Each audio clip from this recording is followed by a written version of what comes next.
Hello student, welcome back our YouTube channel Ashish Tiwari. My name is Muskan and आज की इस video के अंदर हम बात करेंगे हमारा जो सब्जेक्ट है हिंदी सी, उसके यूनिट नंबर 3 के बारे में। यूनिट नंबर 3 के अंदर हमें बताया, इसमें हम कवर करेंगे चैप्टर नंबर 4 एंड 5 को। इसमें भी 2 चैप्टर आ रहे हैं। लास्ट जो यूनिट थी यूनिट नंबर 2, इसके अंदर हमने कवर किया था नंबर 2 एंड चैप्टर नंबर 3। ठीक है, तो उस वीडियो से रिलेटेड अगर आपको कोई डाउट है तो आप कमेंट सेक्शन में पूछ सकते हैं या फिर इंस्टाग्राम पेज पर भी फॉलो करके पूछ सकते हैं। अंदर हर वीडियो के लिए आपके लिए यही कॉन्सेप्ट रहेगा कि कोई भी आपका डाउट होता है कमेंट सेक्शन में पूछ लीजिए या फिर इंस्टाग्राम पेज के। ठीक है, वहाँ पर फॉलो करके आप लोग पूछ सकते हैं। और डेली अपडेट्स के लिए आप हमारा व्हाट्सएप चैनल ज्वाइन कर सकते हैं, जिसकी लिंक आपको डिस्क्रिप्शन बॉक्स में दी गई है, वहाँ से जाकर आप ज्वाइन कर सकते हैं। चलिए स्टार्ट करते हैं। यूनिट 3 में हम बात करेंगे चैप्टर नंबर 4 के बारे में, चैप्टर नंबर 5 के बारे में। जो यूनिट 2 थी ना, उसमें हमने कहानियों के बारे में बात की थी एंड यूनिट 3 के अंदर हम बात करेंगे निबंध के बारे में। ठीक है, निबंध के ऊपर। तो हमारा चैप्टर नंबर 4 है मेले का ऊँट। जो मेले का ऊँट है वो बाल मुकुंद गुप्त के द्वारा लिखा गया है। मेले का जो ऊँट है ये व्यंग्यात्मक निबंध माना गया है। ठीक है, इसमें समाज और राजनीति की जो विसंगतियां हैं उन पर जो लेखक है उन्होंने उसके ऊपर सीधा प्रहार किया है। उसके ऊपर लेखक ने ऊँट के बहाने से समाज, सत्ता, व्यवस्था, इन सभी की कमियां खामियों को उजागर भी किया है। व्यंग की शैली हल्की फुल्की ही लगती है लेकिन वो भीतर से बहुत ही भारी होती है। उनके व्यंग इतने भारी होते हैं। ठीक है, तो सबसे पहले हम लेखक का परिचय देखेंगे। लेखक परिचय किसके द्वारा लिखा गया है? ये बाल मुकुंद गुप्त के द्वारा लिखा गया है, जैसे मैंने पिक्चर में दिखाया है। ठीक है, तो इनका जन्म हुआ था 1865 ईस्वी, हरियाणा के गुड़गांव जिले में। ये उनकी पिक्चर दी गई है बाल मुकुंद गुप्त की। और इनकी जो प्रसिद्ध पत्रिका थी वो थी भारत मित्र। ये इस पत्रिका के संपादक थे। विशेषता में इन्होंने हिंदी पत्रकारिता को युग प्रवर्तक भी माना जाता था। तो गुप्त जी ने व्यंग लेखन के माध्यम से ही तत्कालीन समाज और राजनीति की बुराइयों पर ही गहरी चोट दी गई है, बात की गई है। रचनाएं के अंदर भारत मित्र में प्रकाशित अनेक लेख, निबंध और व्यंग, इन सभी की सारी इनकी रचनाएं हैं। एंड देन इनकी मृत्यु हुई थी 1907 में। तो मेले का जो ऊँट है उसके कथासार के बारे में पढ़ लेते हैं कि इस निबंध के अंदर लेखक ने एक मेले का जो दृश्य है उसको प्रस्तुत किया है वहाँ। ठीक है, जैसे ही ऊँट के बारे में दिखाया गया है और वहाँ पर जो ऊँट है ना वो लोगों को अलग अलग चीज़ देता है। ऊँट को देख के लोग अलग अलग बातें बताते हैं। कोई बोलता है कि कोई इसकी ऊंचाई पे देख के हंसता है कि इसका मुंह है ये कितना ऊंचा है। तो कोई इसकी टेढ़ी चाल को देख के मतलब ये कितना टेढ़ा चलता है। मतलब ये सारी जो बातें हैं ये ऊँट के बारे में कही जाती हैं। तो कोई उसकी उपयोगिता और जो मजबूती है उसकी चर्चा करता है। तो लेकिन असल में जो है ना ऊँट का यही चित्रण समाज और राजनीति की विसंगतियों का प्रतीक है। वो कैसे? वो देखते हैं कि यहाँ पर जो ऊँट है ना, यहाँ पर नेताओं और शासकों का एक प्रतीक बन जाता है, जिन पर जनता टिप्पणी करती है। लेकिन जनता ये सारी कमियां निकालती है, खामियां निकालती है, कुछ अच्छी बातें भी करती है तो कुछ कमियां भी निकालती है, लेकिन इनमें अभी तक भी कोई भी सुधार नहीं हुआ है।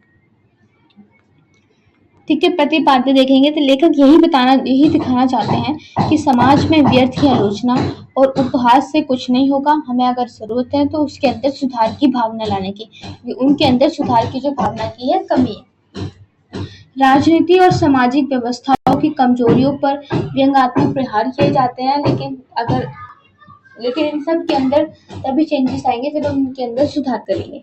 तो ऊँट के जो माध्यम से संदेश दिया गया है वो यही है कि सिर्फ हंसने से काम नहीं चलेगा, असली जो सुधार है उसकी इसको जरूरत है। ठीक है, भाषा शैली की बात करें तो भाषा इसके अंदर व्यंग्यात्मक, सरल और चुटीली है। हास्य और कटाक्ष का सुंदर चित्रण इसके अंदर देखने के लिए मिलता है। छोटे छोटे वाक्य का यूज किया गया है, कहावतें हैं, लोकोक्तियों का यूज किया गया है। एंड व्यंग पढ़कर हंसी भी आती है और सोचने पर भी सोचने पे भी मजबूर हो जाता है। निष्कर्ष, तो जो मेले का ऊँट जो निबंध है हमारा, ये केवल मनोरंजन के लिए नहीं है बल्कि समाज और राजनीति की जो क्रूरता है उसको सामने लेकर आता है। तो जो बाल मुकुंद गुप्ता है उन्होंने व्यंग की ताकत को दिखाया है। उन्होंने बताया है कि सच्चाई कहने के लिए हास्य सबसे शक्त माध्यम होता है। तो ये जो निबंध है ना ये आज भी इतना ही प्रसिद्ध है जितना उस टाइम में हुआ करता था। तो आई होप आपको ये चैप्टर समझ में आया होगा। अगर नहीं आया कोई भी डाउट है तो आप लोग पूछ सकते हैं। ठीक है, चैप्टर नंबर 5 हम लोग स्टार्ट करते हैं। तो नाखून क्यों बढ़ते हैं, हजारी प्रसाद द्विवेदी द्वारा। तो प्रस्तावना, ये जो निबंध है आचार्य हजारी प्रसाद द्विवेदी जी के प्रसिद्ध आलोचनात्मक निबंध इनके द्वारा लिखा गया है। एंड जिस लेखक ने बताया है कि लेखक जो नाखून के बहाने मानव जीवन, समाज और संस्कृति के मतलब उनके विचार पर बात की गई है। एंड देन जो निबंध है उसके अंदर केवल शारीरिक प्रश्न का उत्तर नहीं देता है, बल्कि व्यंग और दार्शनिक दृष्टिकोण से भी जीवन को ये समझाता है। तो इनके लेखक कौन है इस निबंध के, आचार्य हजारी प्रसाद द्विवेदी जी है, जिनका जन्म हुआ था 19 अगस्त 1907 में गांव दुवेली, जिला बालिया, उत्तर प्रदेश के अंदर। ये शिक्षा, संस्कृत, इतिहास और संस्कृति का गहन अध्ययन इनके अंदर मिलेगा। एंड ये आलोचक भी हैं, उपन्यासकार भी हैं, निबंधकार भी हैं और चिंतक भी हैं। ठीक है, इनकी प्रमुख रचनाएं हैं वाणभट्ट की आत्मकथा उन्होंने लिखी और अनमानस का पोथा। और निबंध संग्रह में आचार्य रामचंद्र शुक्ल नाखून क्यों बढ़ते हैं ये लिखा है। आलोचना में हिंदी साहित्य की भूमिका के बारे में बताया है। एंड विशेष योगदान के अंदर द्विवेदी जी ने साहित्य के इतिहास, संस्कृति, विज्ञान की दृष्टि को देखा। ठीक है, निबंध के बारे में पढ़ लेते हैं कि जो निबंध है इसमें निबंध की प्रश्न पूछता है कि नाखून क्यों बढ़ते हैं। तो द्विवेदी जी इसका उत्तर केवल वैज्ञानिक रूप में नहीं देते हैं, बल्कि इसे मानव जीवन की प्रवृत्तियों से जोड़ देते हैं। वो बोलते हैं कि नाखून केवल शारीरिक वृद्धि नहीं है, बल्कि मनुष्य को असंयमित इच्छाओं और आदतों का प्रतीक है। नाखून बढ़ते रहते हैं जैसे मनुष्य की जो महत्वाकांक्षा है, जो स्वार्थ है, लगातार बढ़ता रहता है। वो अपनी जो मतलब उनके पास जितना भी सामान है या वो जितनी भी खुशियां है वो उस चीज में खुश नहीं जाते, वो चाहते हैं कि उनको और मिले। जो उनका स्वार्थ है, उनका लालच है, जो उनकी महत्वाकांक्षा है वो बढ़ती ही रहती है, कम नहीं होती है। तो संदेश यही है कि मनुष्य में आत्म संयम हो, विवेक अपनाए तो उसका जो जीवन है वो संतुलित और सुंदर हो सकता है। बट एग्जैक्टली वो ऐसा नहीं है, क्योंकि उनकी महत्वाकांक्षाएं हैं वो उनकी बढ़ती जा रही है, उनका जो स्वार्थ है वो बढ़ता जा रहा है। तो निबंध की जो समीक्षा है, तो निबंध के अंदर जीवन दर्शन और सामाजिक व्यंग के बारे में बताया गया है। भाषा क्या शैली इसमें यूज है, व्यंग्यात्मक, सुटीली और दार्शनिक है। और इसमें सरल है लेकिन जो गहरे विचार है इस निबंध के अंदर दिखाए गए। विशेषताएं, तो प्रश्नोत्तर शैली में जो पाठक को सोचने पर मजबूर करती है कि शारीरिक विषयों को सामाजिक और सांस्कृतिक सच्चाई से जोड़ना, और उदाहरण में रूपकों को प्रभावी इसका प्रयोग बनाते हैं। तो निष्कर्ष देखते हैं इसका। नाखून क्यों बढ़ता है, तो इस निबंध में एक व्यंग है और दार्शनिक का अनोखा संगम आपको देखने के लिए मिलता है।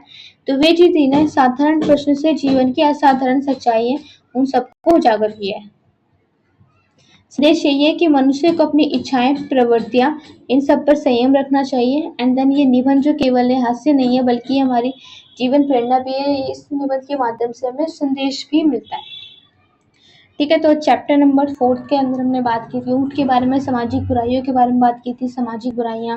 एंड देन राजनीति के बारे में बताया था कि क्या क्या कमियां हैं। तो कमियां निकालने से कुछ नहीं होगा, उसके अंदर सुधार करना चाहिए। तो वैसे ही नाखून क्यों बढ़ते हैं, क्योंकि जो तो नाखून तो एक समय तो एक माध्यम लिया गया है इंसानों की कमियों के अंदर। उनके जो स्वार्थ है वो बढ़ता ही जा रहा है, महत्वाकांक्षा है, वो किसी भी चीज में संतुष्टि नहीं है कि जो उनके पास जो चीजें हैं उसमें वो संतुष्ट है, उसमें उनका आत्म संयम बना रहे। उनकी जो स्वार्थ की भावना है, उनकी महत्वाकांक्षाएं वो बढ़ती ही जाती हैं, कम नहीं होता। तो इसी चीज पर उन्होंने बात की गई, इसी पर उन्होंने अपने निबंध का नाम दिया था कि नाखून क्यों बढ़ते हैं। ठीक है, तो किसी का अगर कोई डाउट है, अगर समझ में नहीं आया तो पूछ लीजिएगा, आपके डाउट्स क्लियर हो जाएंगे। कमेंट सेक्शन में पूछ सकते हैं या फिर इंस्टाग्राम पेज पे फॉलो करके आप लोग पूछ सकते हैं। इसकी पीडीएफ आपको हमारे टेलीग्राम चैनल पे मिल जाएगी, जिसके लिंक आपको डिस्क्रिप्शन बॉक्स में दी गई है, वहां से जाकर ज्वाइन कर सकते हैं। ठीक है, मिलते हैं हमारी नेक्स्ट वीडियो में। आपको कोई भी डाउट हो तो आप लोग पूछ सकते हैं। और डेली अपडेट्स के लिए आप हमारा व्हाट्सएप चैनल ज्वाइन कर सकते हैं, जिसकी लिंक आपको ऑलरेडी डिस्क्रिप्शन बॉक्स में दी गई है, वहां से जाकर आप ज्वाइन कर सकते हैं। मिलते हैं।